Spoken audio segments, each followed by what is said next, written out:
Leadership पढ़ने जा रहे हैं, लीडरशिप के बारे में पढ़ेंगे।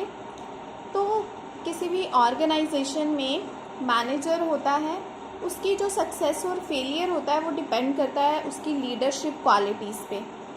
कोई भी पर्सन वो एक अच्छा मैनेजर हो सकता है, वो एक अच्छा प्लानर हो सकता है, ऑर्गेनाइज़र हो सकता है, बट अगर उसमें लीडरशिप क्वालिटीज़ नहीं है या फिर जो स्किल्स चाहिए एक लीडर में अगर उसमें वो ही नहीं है तो वो ऑर्गेनाइजेशन के लिए बेनिफिशियल नहीं हो सकता। तो इसलिए ज़रूरी है कि पर्सन में, मैनेजर में लीडरशिप क्वालिटीज़ होनी चाहिए। तो लीडरशिप क्या है? ये क्वालिटी होती है जो एक इंडिविजुअल में होती है, जिससे वो अपने सबॉर्डिनेट्स को, अपने फॉलोअर्स को या जो भी एम्प्लॉयज़ हैं ऑर्गेनाइजेशन के जिनका वो लीडर है, उनको वो कॉन्फिडेंट करता है, उनको वो मोटिवेट करता है, गाइड करता है, डायरेक्शंस देता है, ताकि जो ऑर्गेनाइजेशन के गोल हैं, जो ऑब्जेक्टिव्स हैं या जो भी उसने अपने एम्प्लॉय से या फॉलोअर जिन्हें बोलते हैं उनसे जो भी उसने काम करवाना है वो करवा सके। तो उन क्वालिटीज़ को हम क्या बोलेंगे? लीडरशिप बोलेंगे। और जो पर्सन ये सब काम करता है उसको या अपने एम्प्लॉय से काम करवाता है अपने ऑर्गेनाइजेशंस के गोल को अचीव करने के लिए, तो उस पर्सन को हम लीडर बोलेंगे। ये क्या करेगा? मोटिवेट करेगा, एम्प्लॉयज़ को उनका काम करने के लिए एनकरेज करेगा, उनमें कॉन्फिडेंस बूस्ट करेगा, ताकि जो अल्टीमेट गोल्स हैं उनको अचीव कर सके। ठीक है। नेक्स्ट है फंक्शंस ऑफ लीडरशिप। क्या क्या फंक्शंस होते हैं इसमें? फर्स्ट है हमारा डेवलप टीम स्पिरिट। तो एक गुड टीम बनाना, अच्छी टीम बनाना, और उस टीम में टीम स्पिरिट होनी चाहिए कि जो भी काम उन्होंने करना है वो एक टीम में करना है, इंडिविजुअली नहीं करना। तो टीम स्पिरिट बिल्ड करना ये बहुत इम्पॉर्टेंट फंक्शन है एक लीडर का। ठीक है। उसको जो भी उसके फॉलोअर्स हैं उनकी रिक्वायरमेंट, उनकी पोटेंशियल, उनकी कॉम्पिटेंस के अकॉर्डिंग जो है एक हेल्दी वर्क कल्चर डिवेल्प करना चाहिए, ताकि जो भी डिज़ायर्ड गोल्स हैं उन्हें अचीव किया जा सके। सेकंड हमारे पास पॉइंट है serve as a linking pin. जो लीडर होता है हमारा वो अपने टीम मेंबर्स और मैनेजमेंट के बीच में एक लिंक का या एक ब्रिज का काम करता है। वो क्या करता है? जो भी काम हो रहा है, टीम मेंबर्स जो काम कर रहे हैं, जो प्रॉब्लम्स काम को करते वक्त उन्हें वो फेस कर रहे हैं, ये सारी बातों के से रिगार्डिंग वो मैनेजमेंट को इन्फॉर्म करता है और मैनेजमेंट की हेल्प भी करता है साथ में, कि वो ये जो इश्यूज क्रिएट हो रहे हैं उनको रिजॉल्व कर सके। ठीक है। थर्ड है प्रोवाइड गाइडेंस।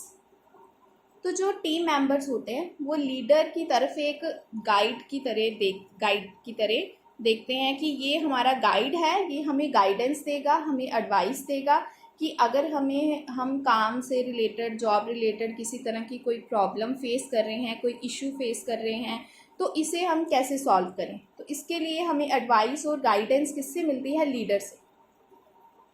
नेक्स्ट है हमारा point number 4 manage time. Leader को ने ये मेक श्योर करना होता है कि जो भी टीम मेंबर को उसने काम दिया है या जो भी टास्क वो अपने मेंबर से या फॉलोअर से करवा रहा है वो ऑन टाइम कंप्लीट हो जाए। ठीक है। क्योंकि जैसे मतलब उसका ये बिलीफ होना चाहिए कि अगर काम टाइम पे कंप्लीट होगा तो उससे क्या है, लॉसेस जो हैं वो रिड्यूस होंगे या लॉसेस नहीं होंगे, हम उसे कंट्रोल कर सकते हैं। नेक्स्ट हमारा है इम्प्रूव्स एफिशिएंसी, जो हमारा पॉइंट नंबर 5 आगे 5th इम्प्रूव्स एफिशिएंसी। तो जो एक लीडर है अपने सबॉर्डिनेट्स की, फॉलोअर्स की एफिशिएंसी को भी इंक्रीज कर सकता है। इसके लिए वो क्या करे? वो रिवॉर्ड सिस्टम इंट्रोड्यूस करे कि जैसे किसी ने आउटस्टैंडिंग परफॉर्म किया है तो उसके लिए उसको डिसीज़न मेकिंग प्रोसेस में इन्वॉल्व किया जाए, मैनेजमेंट में उसको पार्टिसिपेट किया जाए, फिर उसको मॉनेटरी और नॉन मॉनेटरी रिवॉर्ड्स दिए जाएं, ताकि वो और ज़्यादा अच्छे से नेक्स्ट टाइम परफॉर्म करे। नेक्स्ट हमारा पॉइंट नंबर 6 है मोटिवेट वर्कर्स। तो मोटिवेट जो लीडर है उसका क्या मेन काम होता है कि वो अपने एम्प्लॉयज़ को जो उसके अंडर काम कर रहे हैं उनको मोटिवेट करे काम करने के प्रति, कि मतलब उन्हें एनकरेज करे कि वो और बेटर से बेटर परफॉर्म करें। और ये कैसे हो सकता है, जब वो एम्प्लॉयज़ काम को सही तरीके से समझ जाएंगे। तो ये भी किसका काम है, लीडर का काम है, कि जो भी टास्क वो अपने फॉलोअर्स को दे रहा है वो उन्हें बिल्कुल अच्छे से गाइड करे कि कैसे करना है, उनको step by step directions provide करे, ताकि जो है वो उनकी एफिशिएंसी को और उनकी परफॉर्मेंस को और ज़्यादा बेटर कर सके। अगर परफॉर्मेंस अच्छी होगी तो वर्कर जो है और ज़्यादा मोटिवेट होगा। तो ये हमारे थे फंक्शंस ऑफ लीडरशिप। नेक्स्ट हम पढ़ते हैं styles of leadership. 3 main style होते हैं लीडरशिप के, कि किस तरह से जो है आपने लीडरशिप करनी है या किस तरह से ऑर्गेनाइजेशन में ये लीडरशिप या लीडर कॉन्सेप्ट को फॉलो किया जाता है। इसमें हमारे पास फर्स्ट है autocratic leadership style. Autocratic leadership style, इसका ये एक छोटा सा डायग्राम है। ए ये लीडर है, ये बी को भी कंट्रोल कर रहा है, सी को भी कंट्रोल कर रहा है और डी को भी कंट्रोल कर रहा है। ये अकेला इन तीनों का हेड है और ये कौन है, उसके सबऑर्डिनेट्स, या इनको हम फॉलोअर्स भी कहते हैं। तो जो हमारा ऑटोक्रेटिक लीडरशिप स्टाइल है इसको हम डिक्टेटरशिप भी बोल सकते हैं या वन मैन शो भी बोलते हैं। इसमें जो है जो हमारा लीडर होता है उसका काम क्या होता है, उसने सबऑर्डिनेट्स को बस इंस्ट्रक्शन डिक्टेट करनी है, क्या काम करना है, उससे रिलेटेड क्या इंस्ट्रक्शंस होंगी वो उसने अपने फॉलोअर्स को देनी है। इस स्टाइल में जो है वो जो मेंबर्स होते हैं, टीम मेंबर्स होते हैं, उनको ज़्यादा इन्वॉल्व नहीं करते। मतलब जैसे कोई पॉलिसीज़ बनेंगी या फिर कोई प्रोसीजर्स डिसाइड होंगे, तो इस सब की डिस्कशंस फॉलोअर्स या सबऑर्डिनेट्स के साथ नहीं की जाती, सिर्फ उनको इन्फॉर्मेशन देनी है। इन्फॉर्मेशन कौन सी देनी है, कि जो उन्होंने काम करना है बस उसके रिगार्डिंग उन्हें इन्फॉर्मेशन या इंस्ट्रक्शंस देनी है स्टेप बाय स्टेप, कि वो उनको फॉलो करके जो भी उनको काम दिया गया है वो उसको कंप्लीट करें। कोई भी फ्यूचर स्ट्रेटजीज़ के रिगार्डिंग उन्हें सबऑर्डिनेट्स को कोई भी इंस्ट्रक्शंस नहीं या कोई भी इंफॉर्मेशन नहीं दी जाती लीडर द्वारा। ठीक है, मतलब कि जितने भी डिसीजंस लेंगे, जितनी भी पॉलिसीज़ बनाएंगे, जो भी रूल्स सेट करेंगे, वो सारा कौन करेगा, लीडर ही करेगा। तो ये हमारा क्या है, ऑटोक्रेटिक लीडरशिप स्टाइल। मतलब सारी पावर्स, सारा कंट्रोल सिर्फ लीडर के हाथ में है, सबऑर्डिनेट्स ने सिर्फ उसकी इंस्ट्रक्शंस को फॉलो करना है। तो इस स्टाइल के कुछ एडवांटेजेस भी हैं और कुछ डिसएडवांटेजेस भी हैं। तो पहले एडवांटेजेस डिस्कस कर लेते हैं। फर्स्ट है हमारा क्विक डिसीजन मेकिंग। जैसे हम बात कर रहे हैं कि वो जो लीडर है वही सब कुछ डिसाइड करेगा। तो इस स्टाइल में क्या होता है कि जब एक सिंगल पर्सन ने ही सब कुछ डिसाइड करना है, उसने ही सारे डिसीज़न लेने हैं, तो वो डिसीज़न मेकिंग प्रोसेस जो होती है वो बहुत सिंपल हो जाती है। मतलब उसमें ज़्यादा टाइम नहीं लगता, आपने खुद से डिसाइड करना है, आप कर लोगे। जब हम ज़्यादा लोग इन्वॉल्व होंगे तो एक दूसरे के डिसीज़न, एक दूसरे की बातें, उनका व्यू पॉइंट, उनके ओपिनियन अफेक्ट करेंगे उस एक डिसीज़न को, तो वो थोड़ा लेंथी प्रोसेस हो जाता है। तो जब ऑटोक्रेटिक की बात करें तो वहाँ पे क्या आता है, क्विक डिसीजंस जो है इजीली लिए जा सकते हैं। पॉइंट नंबर हमारा सेकंड है एनहेंसेस प्रोडक्टिविटी।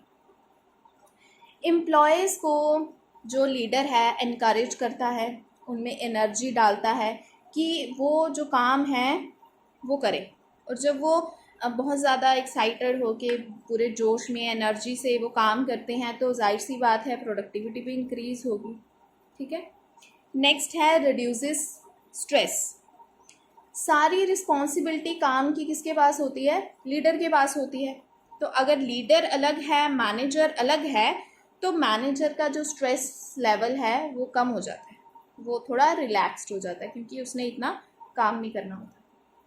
पॉइंट नंबर हमारा फोर्थ है helps in training new employees. तो इस स्टाइल में क्या होता है, लीडर जो है नए एम्प्लॉय ऑर्गेनाइजेशन में जिन्होंने न्यूली ज्वाइन किया है उनको अच्छे से और डायरेक्टली सुपरवाइज कर सकते हैं।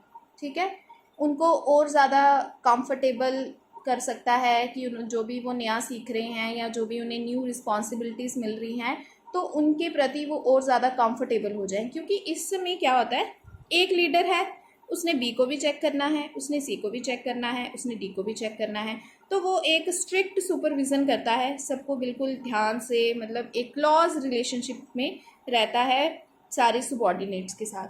तो वैसा ही अगर होता है तो जो न्यू एम्प्लॉयज़ हैं उनके लिए उस ऑर्गेनाइजेशन में एडजस्ट होना बहुत ईजी हो जाता है। तो ये कुछ एडवांटेजेस थे। अब हम बात कर लेते हैं डिसएडवांटेजेस की। फर्स्ट है इंक्रीजेस लीडर्स वर्कलोड। तो जैसे इस स्टाइल में क्या है, सारा काम लीडर ने करना है, पॉलिसीज़ लीडर ने बनानी है, प्रोसीजर्स, मेथड्स, डिसीजन मेकिंग सारा कुछ लीडर ने अकेले करना है बिना अपने सबॉर्डिनेट्स के साथ डिस्कशन किए। तो इससे क्या है, उसकी रिस्पॉन्सिबिलिटी ज़्यादा बढ़ जाती है। नेक्स्ट है इंक्रीजेस डिपेंडेंसी ऑन लीडर। इस स्टाइल में क्या है, जो सबॉर्डिनेट्स हैं वो लीडर पे डिपेंड हो जाते हैं, वो खुद से कुछ नहीं इनिशिएट करते, खुद से कोई काम नहीं करते, और वो डिपेंड रहते हैं कि लीडर उन्हें इंस्ट्रक्शंस देगा तो वो करेंगे, लीडर उन्हें गाइडेंस देगा, डायरेक्शंस देगा तो ही वो काम करेंगे। तो डिपेंडेंसी जो है वो ज़्यादा है। और इसमें हमारा लास्ट पॉइंट है एक्सप्लॉइट्स पीपल। तो इसमें जैसे लीडर ही किंग है, तो वो जो चाहता है वो जैसे डिसीजन लेगा, फॉलोअर्स को वही फॉलो करने पड़ेंगे। फॉलोअर्स क्या चाहते हैं, उनकी क्या फीलिंग्स हैं, उनके क्या इमोशंस हैं, या वो कैसे कंफर्टेबल हैं काम करने में, इन सब चीज़ों की तरफ ध्यान नहीं दिया जाता। तो ये जो हमारा स्टाइल है ऑटोक्रेटिक, ये थोड़ा हार्श टेक्निक्स बेस्ड है, मतलब काम पावर का मिसयूज़ किया जाता है, जो हमारे सबॉर्डिनेट्स हैं उनको काम करवाने के लिए थ्रेटन भी किया जा सकता है। तो ये कुछ उसके डिसएडवांटेजेस हैं हमारे ऑटोक्रेटिक लीडरशिप स्टाइल के। हमारा जो सेकंड स्टाइल है वो है पार्टिसिपेटिव लीडरशिप स्टाइल। तो ये इसका डायग्राम है, ये हमारा लीडर है और ये बी सी डी और ई हमारे सबॉर्डिनेट्स हैं, या फिर हम इन्हें फॉलोअर्स भी कह सकते हैं। तो इसमें लीडर जो है वो सेंटर में रहता है, सारे आप देख सकते हो जो सारे सबॉर्डिनेट्स या एम्प्लॉयज़ हैं वो एक दूसरे के साथ भी कनेक्टेड हैं और वो लीडर के साथ भी डायरेक्टली जो है कनेक्टेड है। ठीक है, मतलब इस स्टाइल में क्या होता है, जो लीडर होता है उसने अपनी अथॉरिटीज़ जो है डिसेंट्रलाइज्ड की होती है, मतलब सारी पावर उसके पास नहीं होती, वो अपने सबॉर्डिनेट्स के बीच में अपनी पावर्स को या अथॉरिटीज़ को डिसेंट्रलाइज कर देता है, उन्हें भी दे देता है। इसमें जो भी डिसीजंस लिए जाते हैं इस स्टाइल में, लीडर जो भी डिसीज़न लेता है वो अपने टीम मेंबर्स के साथ कोऑर्डिनेट करके उनके साथ डिस्कस करके लिए लेता है। ठीक है, और इसमें स्टाफ को डायरेक्टली सुपरवाइज करने की ज़रूरत नहीं होती। जो इस स्टाइल में जैसे हमने प्रीवियस में बात की कि एम्प्लॉयज़ को किसी तरह की पॉलिसीज़ और प्रोसीजर्स के बारे में उनके साथ डिस्कस नहीं किया जाता, तो ये वाला स्टाइल जो हमारा पार्टिसिपेटिव लीडरशिप स्टाइल है ये बिल्कुल उसका अपोजिट है। मतलब जो भी एम्प्लॉयज़ हैं उनको पॉलिसीज़ क्या हैं ऑर्गेनाइजेशन की या क्या बनाने जा रहे हैं उनके बारे में पूरी तरह से इन्फॉर्म किया जाता है, और बेटर रिजल्ट अचीव हो इसके लिए जो काम है वो भी उन्हें डेलीगेट किया जाता है।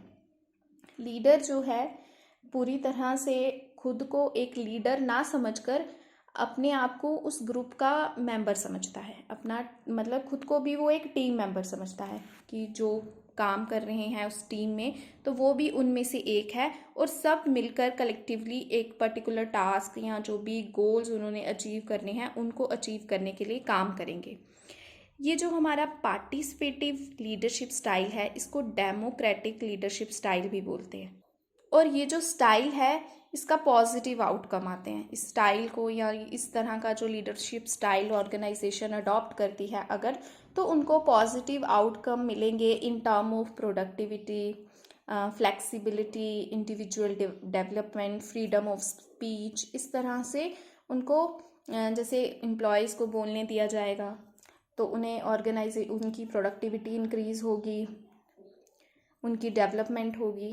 तो इस तरह से यहाँ से इस तरह के स्टाइल को अडॉप्ट करने से पॉजिटिव रिज़ल्ट मिलते हैं।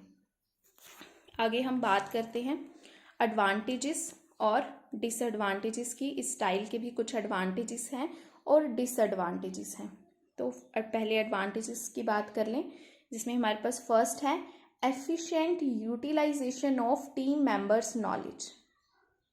लीडर क्या करता है, जो उसके सबॉर्डिनेट्स इन्वॉल्व होते हैं या जो भी उसकी टीम में मेंबर्स हैं, वो उनके बीच में कॉन्फिडेंस बिल्ड करता है।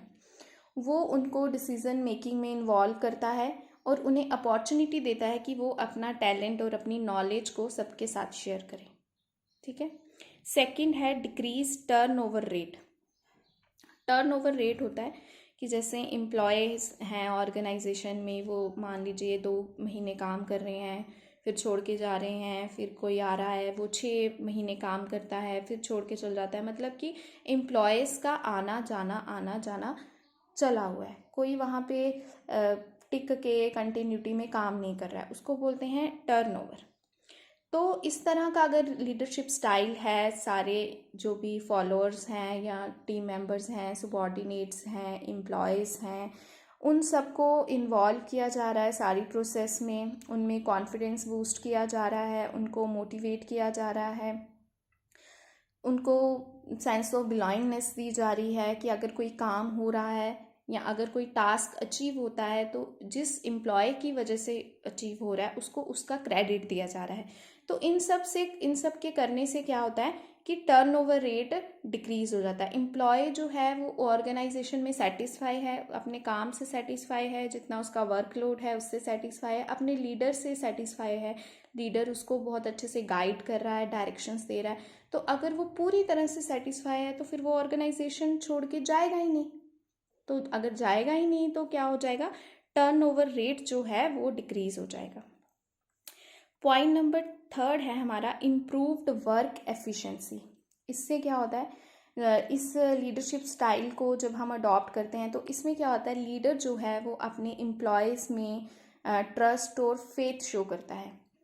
वो बताता है कि उसे अपने जो भी एम्प्लॉयज़ अगर कुछ सजेशंस दे रहे हैं या कुछ बता रहे हैं तो उसे उन बातों पे विश्वास है, उसे ट्रस्ट है अपने एम्प्लॉयज़ पे। फिर क्या करता है, वो सब टीम मेंबर्स के बीच में कोऑपरेशन बना के रखता है, टीम स्पिरिट बिल्ड करता है, उनको मोटिवेट करता है। तो इन सब से क्या होता है, ओवरऑल जो प्रोडक्टिविटी या एफिशिएंसी होती है एम्प्लॉयज़ की, ऑर्गेनाइजेशन की, वो भी क्या होती है, इम्प्रूव होती है, इंक्रीज़ होती है। पॉइंट नंबर हमारे पास 4 है ऑर्गेनाइजेशन पॉलिटिक्स इज़ डिक्रीज्ड। क्योंकि जो एक लीडर है वो एक मोटिवेटर का काम कर रहा है, वो डिक्टेटर की जगह गाइडर का काम कर रहा है, गाइड कर रहा है, वो आपके स्ट्रेस को रिड्यूस कर रहा है, मतलब जो भी कन्फ्लिक्ट्स हो रहे हैं उनको भी कम कर रहा है। तो इन सब चीज़ों से क्या होगा, प्रॉब्लम्स क्रिएट नहीं होंगी, इश्यूज क्रिएट नहीं होंगे, एम्प्लॉयज़ पे सिर्फ टास्क कंप्लीट करने का बर्डन नहीं रहेगा। कुछ चीज़ें अगर उन्हें नहीं समझ आ रही हैं तो वो फ्रीली इजीली जाके लीडर से डिस्कस कर सकते हैं, लीडर उन्हें डायरेक्शंस देगा, स्टेप बाय स्टेप इंस्ट्रक्शंस देगा कैसे उनको काम करना है। तो इससे ऑर्गेनाइजेशन में जो पॉलिटिक्स चलती है वो नहीं होगी, वो डिक्रीज़ हो जाएगी। नेक्स्ट हम बात करते हैं एडवांटेजेस की, जिसमें हमारा फर्स्ट है leads to false impression about the leader. Leader क्या कर रहा है, यहाँ पे डिसीजन मेकिंग प्रोसेस में सारे एम्प्लॉयज़ को इन्वॉल्व कर रहा है। तो इससे क्या है, जब सब इन्वॉल्व होंगे तो हो सकता है जो हमारी डिसीजन मेकिंग प्रोसेस है वो स्लो हो जाए, टास्क जो है डिले हो सकते हैं या पोस्टपोन हो सकते हैं। तो इससे जो है लीडर का एक फॉल्स इम्प्रेशन पड़ता है जो उसके फॉलोअर्स हैं उन पे। वो क्या सोचते हैं कि लीडर खुद से प्रॉब्लम्स को सॉल्व नहीं कर सकता, वो खुद से डिसीजन नहीं ले सकता, वो इन प्रॉब्लम्स के साथ खुद से डील नहीं कर सकता, इसलिए वो हमारे पास आ रहा है, या इसलिए जो भी प्रोसेसिंग है या जो भी टास्क है वो डिले हो रहा है। तो एक फॉल्स इम्प्रेशन, गलत इम्प्रेशन जो है लीडर का जाता है। सेकंड है इसमें एक्सेसिव टाइम कंजम्पशन। ये जो प्रोसेस है ये लॉन्ग प्रोसेस है, क्योंकि लीडर जो है वो अपने हर एक सबॉर्डिनेट के साथ कंसल्ट करेगा, हर एक टीम मेंबर के साथ कंसल्ट करेगा। इससे जो प्रोसेस है वो लेंथी हो जाएगी। जब प्रोसेस लेंथी हो जाएगी तो काम जल्दी कंप्लीट नहीं होगा, क्विक डिसीजन मेकिंग नहीं हो सकती। ठीक है, तो क्या होगा, टास्क को कंप्लीट करने के लिए भी ज़्यादा टाइम लगेगा, और अगर कोई हमने न्यू पॉलिसीज़ बनानी है या मेथड्स फॉर्म करने हैं, कोई भी डिसीज़न लेना है, तो उसमें भी ज़्यादा टाइम कंज्यूम होगा। तो ये भी एक इसका डिसएडवांटेजेस है। पॉइंट नंबर हम थर्ड डिस्कस करते हैं, तो वो है एब्सेंस ऑफ अकाउंटेबिलिटी। अकाउंटेबिलिटी को हिंदी में बोलते हैं जवाबदेही, मतलब आप आंसरेबल हो अपने काम के लिए। तो जब हम बात करें पार्टिसिपेटिव लीडरशिप स्टाइल की, तो ये एक लेंथी प्रोसीजर है। सारी एंटायर टीम जो है वो डिस्कशन में शामिल होगी या डिसीज़न मेकिंग में इन्वॉल्व होती है। तो एक सिंगल पर्सन की बात को या सिंगल डिसीज़न को हम नहीं ले सके, हमने क्या करना है, सभी मेंबर्स को इन्वॉल्व करना है। तो जैसे कि हमारी रिस्पॉन्सिबिलिटीज़ डिवाइड हो गई, अथॉरिटीज़ डिवाइड होगी, तो अगर कोई काम नहीं हो रहा है, अगर हमें डिज़ायर्ड आउटपुट रिसीव नहीं हो रहा है, तो उसके लिए कौन आंसरेबल है, कौन अकाउंटेबल है? सब क्या करेंगे, जो टीम मेंबर्स हैं वो लीडर को कह सकते हैं, लीडर है वो टीम मेंबर्स को कह सकता है। तो इस तरह अकाउंटेबिलिटी बनती नहीं किसी की, तो एब्सेंस ऑफ अकाउंटेबिलिटी होगी। ठीक है, तो ये हमारा था पार्टिसिपेटिव, या जिसको हम डेमोक्रेटिक लीडरशिप स्टाइल भी बोलते हैं। तो अब हमारा थर्ड जो स्टाइल है वो है फ्री रेन लीडरशिप स्टाइल। ये लीडर है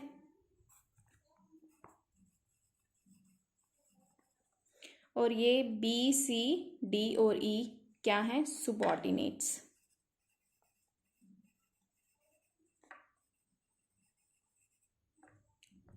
इसमें लीडर जो है ये जो वो अलग है, सुबॉर्डिनेट्स सभी एक दूसरे के साथ लिंक्ड है, बी सी से, सी ई से, बी ई से, सी डी से, ऐसे ये सब क्या है, एक दूसरे के साथ लिंक्ड हैं। तो इस तरह का जो स्टाइल होता है उसको बोलते हैं फ्री रेन लीडरशिप स्टाइल। इस तरह के लीडरशिप स्टाइल में जो लीडर होता है वो लीड नहीं करता, वो जो भी मेजर डिसीजंस होते हैं, जो भी टास्क होते हैं, वो अपने टीम मेंबर्स पे छोड़ देता है। जो भी गोल्स हैं, क्या अचीव करना है, क्या पॉलिसीज़ होंगी, किस तरह से काम किया जाएगा, क्या इंस्ट्रक्शंस फॉलो करनी है, ये सारे जो ग्रुप मेंबर्स हैं वो खुद से डिसाइड करते हैं। वो खुद से ही प्रॉब्लम्स को सॉल्व करते हैं और एक दूसरे को मोटिवेट करते हैं। लीडर का क्या काम होता है, उसने सिर्फ जो आउटसाइडर्स होते हैं उनके साथ एक लिंक बना के रखना है, उनके साथ कांटेक्ट रखना है और वहाँ से इंफॉर्मेशन लेके उसने अपनी टीम को देनी है, बस इतना सा काम करना होता है। तो ये जो हमारा फ्री रेन लीडरशिप स्टाइल है, ये जो हमारा ऑटोक्रेटिक लीडरशिप स्टाइल है, ये बिल्कुल उसका इन्वर्स होता है। ठीक है, मैनेजर या लीडर के पास किसी तरह की पावर ऑफ कंट्रोल नहीं है। उसने क्या किया, अपनी पावर्स काम और रिस्पॉन्सिबिलिटीज़ के साथ डेलीगेट कर दी हुई हैं। और जो अगर ये वाला जो स्टाइल ऑर्गेनाइजेशन अडॉप्ट तभी कर सकती हैं या उनको बेटर रिजल्ट इसका तभी मिल सकता है जब जो उनके एम्प्लॉयज़ हैं वो हाईली स्किल्ड हों और काम के तरफ वो हैं पूरी डेडिकेशन से काम करें, तभी ये जो स्टाइल अडॉप्ट करने से ऑर्गेनाइजेशन को बेटर और सक्सेसफुल रिजल्ट्स मिल सकते हैं। ठीक है, इसके भी कुछ एडवांटेजेस और डिसएडवांटेजेस हैं। तो पहले एडवांटेजेस डिस्कस कर लेते हैं। फर्स्ट है नो रिस्ट्रिक्शन ऑफ ऑर्डर। जैसे कि हम बात कर रहे हैं कि लीडर की कोई इन्वॉल्वमेंट नहीं है, सारा काम किसने करना है, सारे कुछ कौन करेंगे, जो मेंबर्स हैं, टीम मेंबर्स हैं, वो खुद से ही करेंगे। तो किसी तरह का अननेसेसरी रूल्स नहीं होंगे, कोई अननेसेसरी रेगुलेशंस नहीं होंगी, कोई एक्स्ट्रा ऑर्डर्स नहीं होंगे। जो एम्प्लॉयज़ हैं वो हाईली सेल्फ मोटिवेटेड हैं और वो ऑर्गेनाइजेशन को मतलब बिल्कुल हाई लेवल पे लेके जाने के लिए जी तोड़ मेहनत कर रहे हैं। ठीक है, सेकंड है reduces leaders workload.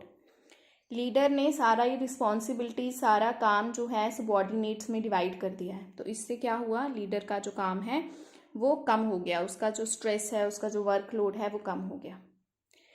Point number 3 है प्रोवाइड्स मोटिवेशन टू टीम। ये जो एंटायर हमारा सिस्टम है फ्री रेन लीडरशिप का, ये किस पे बेस्ड होता है, फेथ और ट्रस्ट पे, कि लीडर ने फेथ दिखाया है, ट्रस्ट दिखाया है सबॉर्डिनेट्स पे, और उन्हें उसके अकॉर्डिंग जो भी रिस्पॉन्सिबिलिटीज़ हैं या जो भी टास्क हैं, अथॉरिटीज़ हैं, वो दे दी हैं। ठीक है, तो ये चीज़ें एम्प्लॉयज़ को मोटिवेट करती हैं कि वो बेटर परफॉर्म करें और अपनी परफॉर्मेंस को और ऑर्गेनाइजेशन की परफॉर्मेंस को इंक्रीज़ करें। ठीक है, तो ये एडवांटेजेस थे। दूसरी तरफ अब हम बात कर लेते हैं डिसएडवांटेजेस के बारे में, जिसमें हमारे पास फर्स्ट है इंक्रीजेस बर्डन ऑन एम्प्लॉय।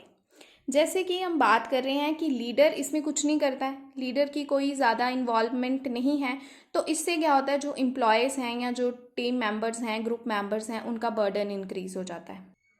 जो भी रिस्पॉन्सिबिलिटीज़ हैं या कोई एडिशनल टास्क मिल जाता है जो कि लीडर को करना चाहिए, वो किसको करना पड़ रहा है, एम्प्लॉय को करना पड़ रहा है। तो इससे क्या है, एम्प्लॉय का बर्डन जो है इंक्रीज हो रहा है। नेक्स्ट है कन्फ्लिक्ट अमंग फॉलोअर्स इंक्रीजेस।